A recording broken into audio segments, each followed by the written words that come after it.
Warahmatullahi wabarakatuh.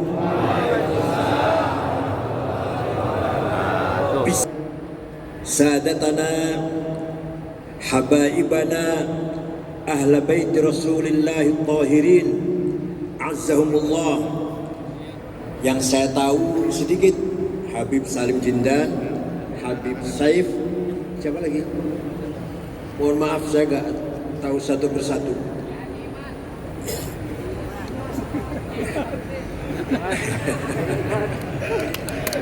Sadatul ulama, ashab al-ma'ahid, ashab al-turuq as-sufiyah al-mu'tabarah. Ada salah satu Rais Syuriah PBNU, adik saya, Kiai Haji Mustafa Akhil Siraj. Kalau saya bodolan, kalau saya ini masih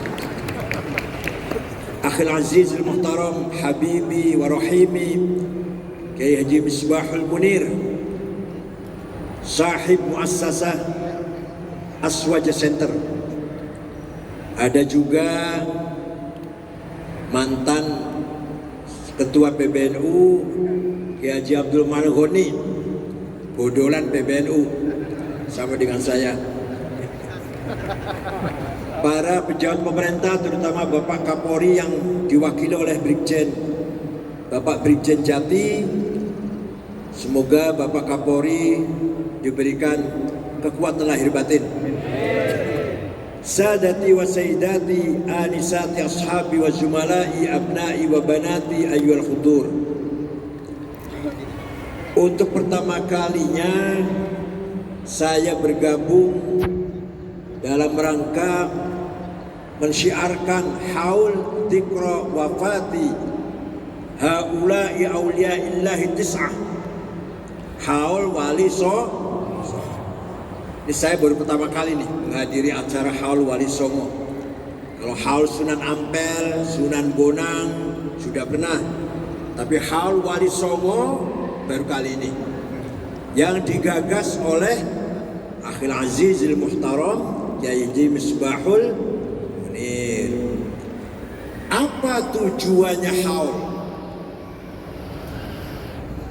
Pertama, alaqah ruhaniyah, komunikasi spiritual dengan para aulia.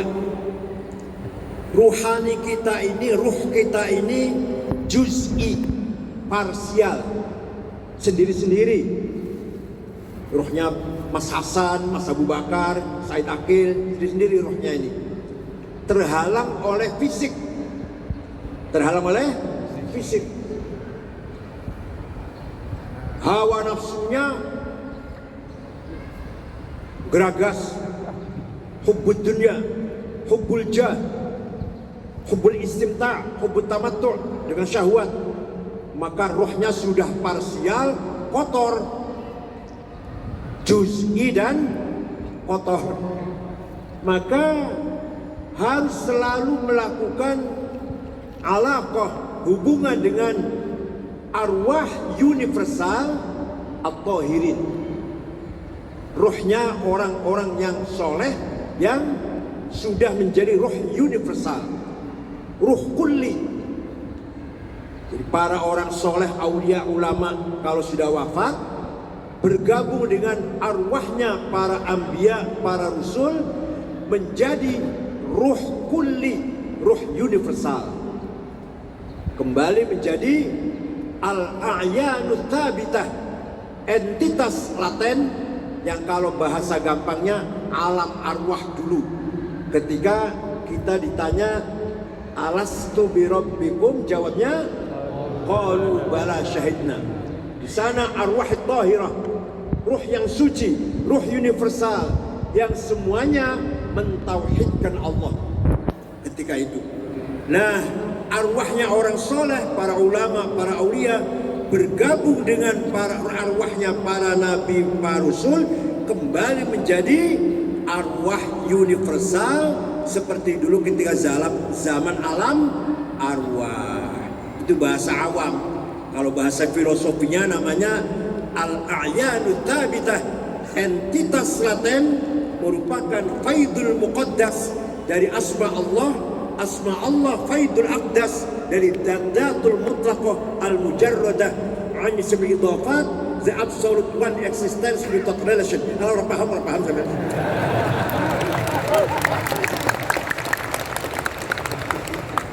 Wujud pertama kali adalah wujudnya al-dzatul mutlaqah al-mujarradah an ismi idafat the absolute one existence.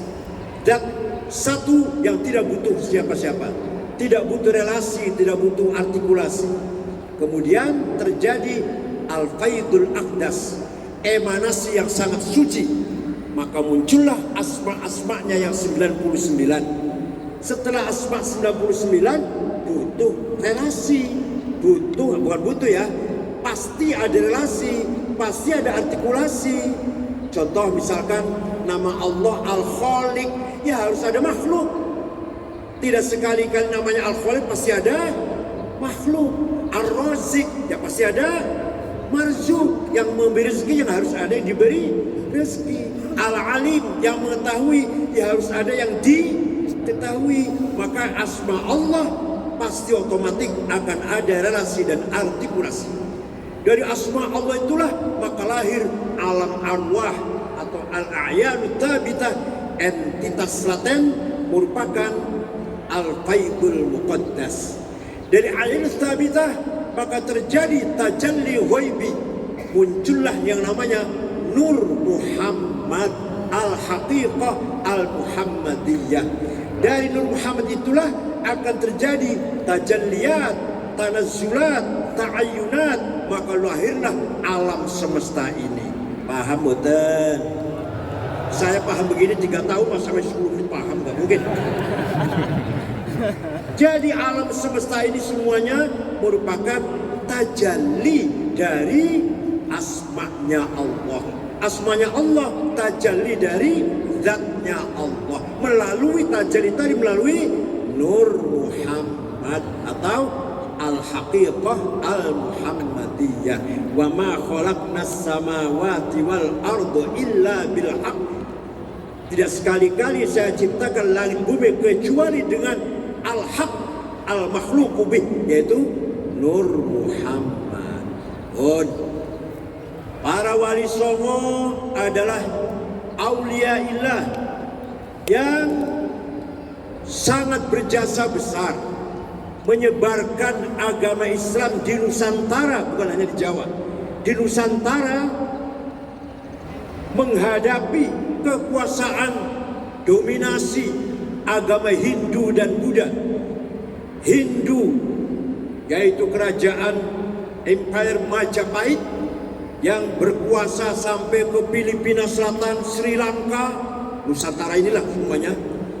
Buddha di Pajajaran, Pakuwon, Prabu Siliwangi yang menguasai Jawa bagian barat beragama Buddha.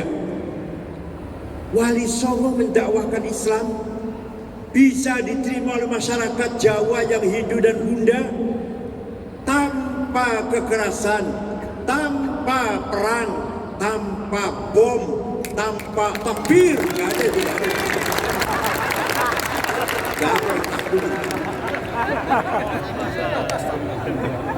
Ud'u ila sabili rabbika bil hikmati wal mau'izatil hasanah wajadilhum billati hiya ahsan. Dakwahlah kepada Allah pertama kali dengan cara metode wisdom, kearifan, hikmah. Ini yang paling bagus, yang paling nomor 1. Dakwah dengan bil hikmah. Ini yang dijalankan oleh para wali songo, tanpa mencaci maki, tanpa misu-misu, tanpa menjelekkan orang lain. Justru menampakkan beliau berakhlak mulia, tawadhu, baik akhlaknya, rendah hatinya, tidak sombong. Maka orang Jawa, masyarakat Jawa berbondong-bondong masuk Islam. Sebenarnya orang Jawa itu sebelumnya agama Hindu dan Buddha, agamanya namanya Kapitayan. Apa? Kapitayan. percaya pada Tuhan yang Maha Satu, Sang Hyang Widi sing tan kena kinaya apa yen ana malah dudu. Artinya bukan orang Jawa, nggak paham ini. Maha Satu yang tidak seperti apa-apa. Kalau dipaksakan seperti apa, bukan. Tuhan satu, tidak seperti apa-apa. Laisa kamitslihi syai'un. Seperti gajah, enggak. Seperti gunung, tidak. Seperti harimau, bukan. Yen ono malah dudu. Sang Hyang Widi sing tan kena kinaya apa yen ono malah dudu. Disumpamakan malah bukan. Itu namanya agama kapi. Hanya mereka tidak tahu namanya siapa Sang Hyang Widi itu. Namanya siapa yang Maha Satu itu?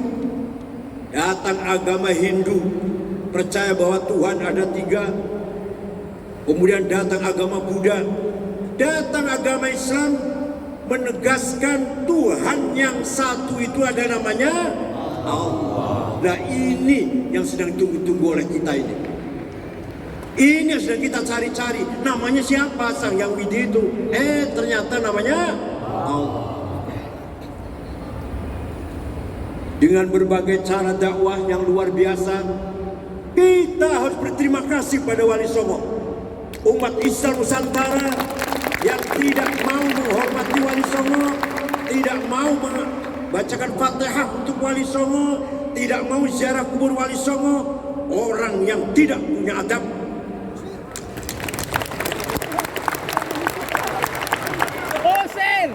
Tidak punya akhlak. Kita bisa tahu Islam dari Wali. Sebenarnya sebelum Wali Songo sudah ada wali yang datang ke Indonesia. Pertama kali konon ceritanya, pedagang-pedagang Persia kalau datang ke Jawa 50 mati 20. Nanti pedagang datang 280 mati 50. Kata Raja Persia, ada apanya di Jawa ini? Pedagang-pedagang dari Persia banyak yang mati kalau pedagang ke Jawa. Maka Raja Persia mengutus Syekh Ahmad Subakir. Siapa namanya? Coba Syekh, tengok sana ada apa di Jawa ini. Ternyata datang ke Nusantara, ke Jawa. Di Jawa banyak dedemit, makhluk jahat. Jadi kan turunan ini. Maka oleh Syekh Subakir, makhluk jahat dedemit tuyul itu dirantai tangannya semua, dibuang ke Laut Selatan. Kecuali ada 2 makhluk halus yang baik, senyum-senyum gitu, tidak mau masuk Islam, tapi tidak akan mengganggu orang Islam. Namanya Sang Hyang Semar dan Sang Hyang Togong. Percaya silahkan, enggak apa-apa, ini ganggu saja. Itu Syekh Ahmad Subakir. Jadi yang berjasa besar mengusir makhluk-makhluk jahat, dibuang ke Laut Selatan. Kuburannya banyak. Ada yang punya pendapat di Magelang, di Gunung Tidar, tapi yang benar di Goa, Sulawesi Selatan, yang benar kuburannya itu. Yang kedua, Syekh Riasiddin An-Nisaburi yang dipanggil Syekh Mbah Wasil. Siapa namanya? Mbah Wasil. Beliau datang ke sini jumpa dengan Ratu Sima, Kerajaan Kalingga Jepara yang terkenal adil.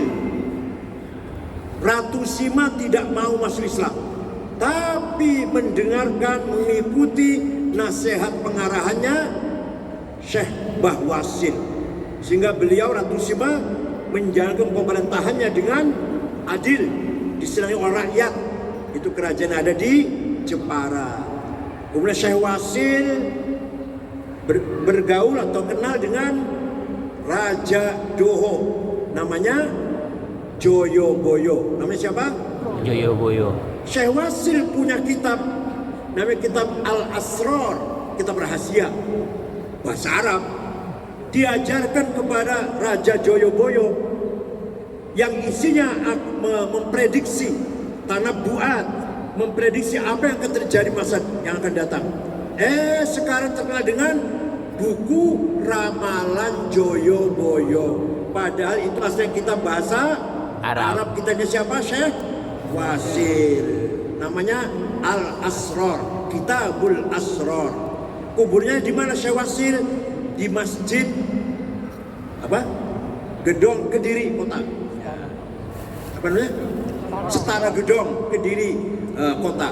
Di sana Mbah Wasil namanya. Itu ulama yang terkenal.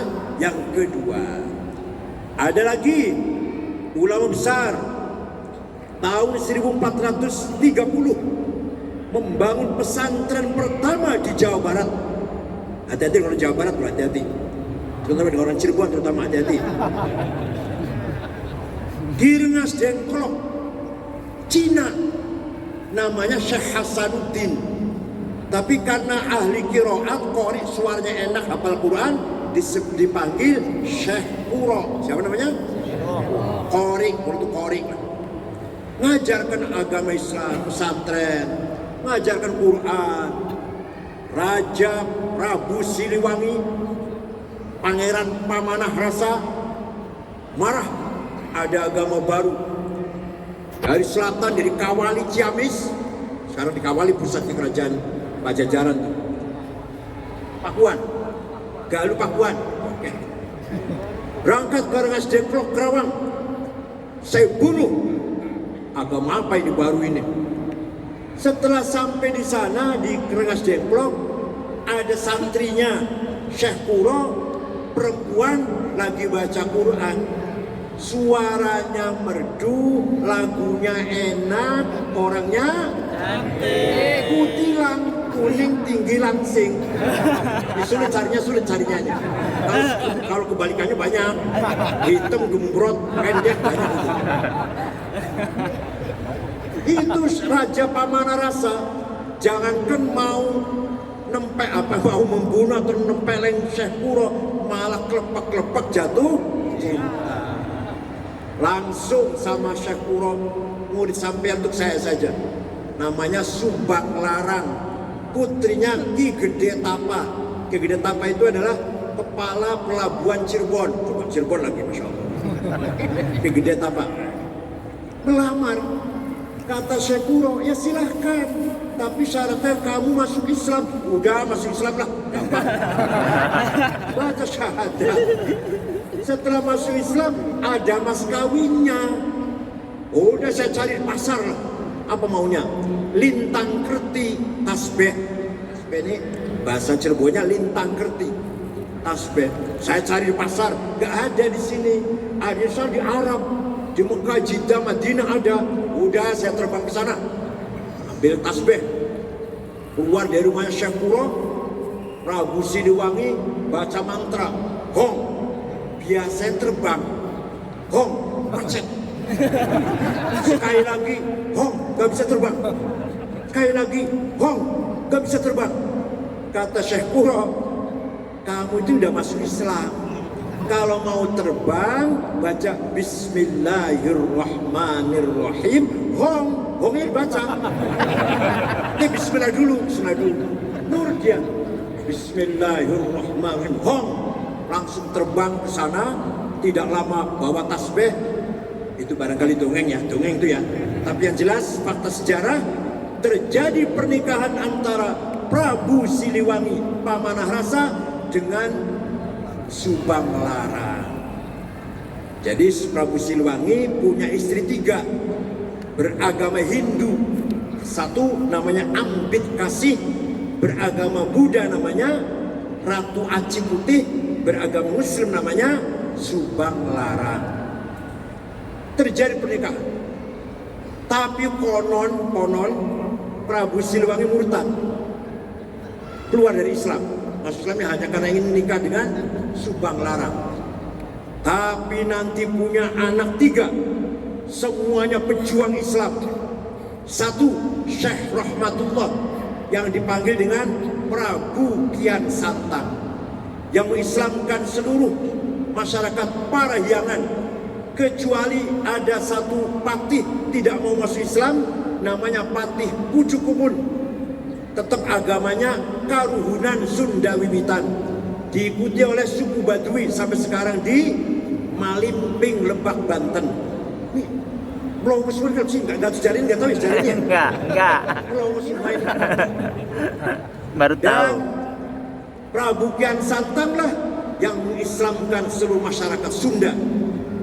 Sunda itu bahasa Arab. Sun jagalah da ini. Artinya sun jagalah da agama ini. Sunda. Atau dari kata sanat. Sunat. Apa? Patok, pasak. Sunda itu artinya. Yang kedua putranya Prabu Siliwangi adalah Syekh Somadullah yang dikenal dengan panggilan Ki Kuwu Cirebon. Hati-hati.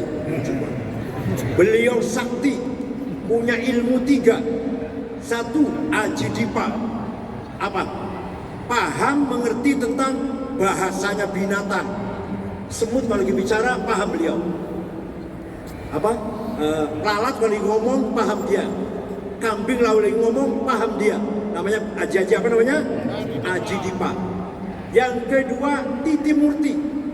Mantra Titi Murti kalau dibaca bisa kelihatan besar, raksasa. Orang melihatnya itu besar. Yang ketiga, Halimun, bisa ngilang. Tuh Kiku Cirebon. Wah, kalau sampean bisa ngilang, Alfamart habis nanti. Alfamart, Indomaret nggak aman kalau saya bisa ngilang. Itu Kiku Cirebon. Kiku Cirebon berguru pada Syekh Zatul Kahfi atau Syekh Nurjati. Muridnya banyak, antara lain muridnya Nurjati itu di samping Kiku Cirebon juga Ki Gede Tapa dan siapa lagi? Siapa? Syekh Siti Jenar. Siti itu tanah, Jenar itu merah. Maka di setiap daerah ada namanya Tanah Abang, Lemah Abang, Lemah Merah. Di Madura ada Lemah Abang, di Jakarta ada Tanah Abang, di Cirebon ada Lemah Abang. Semua ada itu. Itu simbol dari ajaran Syekh Siti Jenar. Nama aslinya Syekh Abdul Jalil bin Pangeran Darussalam. Konon katanya bukan bapak asli, bapak asli adalah Said Soleh, Habib Soleh katanya aslinya itu. Tapi dipelihara oleh Pangeran Darussalam, yaitu seorang tokoh Cirebon. Itulah Syekh Siti Jenar, murid dari Syekh Zatul Kahfi. Yang ketiga putranya Prabu Siliwangi adalah perempuan, namanya siapa namanya? Rara Santang atau Syarifah Mudaim. Siapa namanya? Nanti dinikah oleh Habib datang dari India, namanya Sayyid Abdullah Azmat Khan. Udah nggak usah dibahas Habib bener apa udah usah. Habib Azmat Khan nikah dengan Syarifah Mudaim. Jadi nanti punya putra namanya Syekh Syarif Hidayatullah atau Sunan Gunung Jati. Jadi Sunan Gunung Jati itu kalau dari ibu cucu Prabu Siliwangi, Pangeran Pamanah Rasa. Kalau dari ayah bin Ahlul Bait Rasulullah sallallahu alaihi wasallam. Sunan Gunung Jati berhasil mengislamkan seluruh masyarakat Cirebon dan sekitarnya. Dengan cara apa? Dengan cara adu kesaktian. Jampi-jampi Cirebon dimacetkan. Adik saya Mustafa saya itu. Tidak usah perang, tidak usah pakai bom. Jampinya orang Cirebon macet. Kecuali kalau ditambahi Bismillahirrahmanirrahim, diakhiri dengan La ilaha illallah Muhammadur Rasul. Cespleng lagi. Contoh, kalau ente mau dipanggil Kapolres, Kapolsek, mau dimarahi, baca. Tapi ada bismillahnya harus. Bismillahirrahmanirrahim. Gajah warak macan galak anak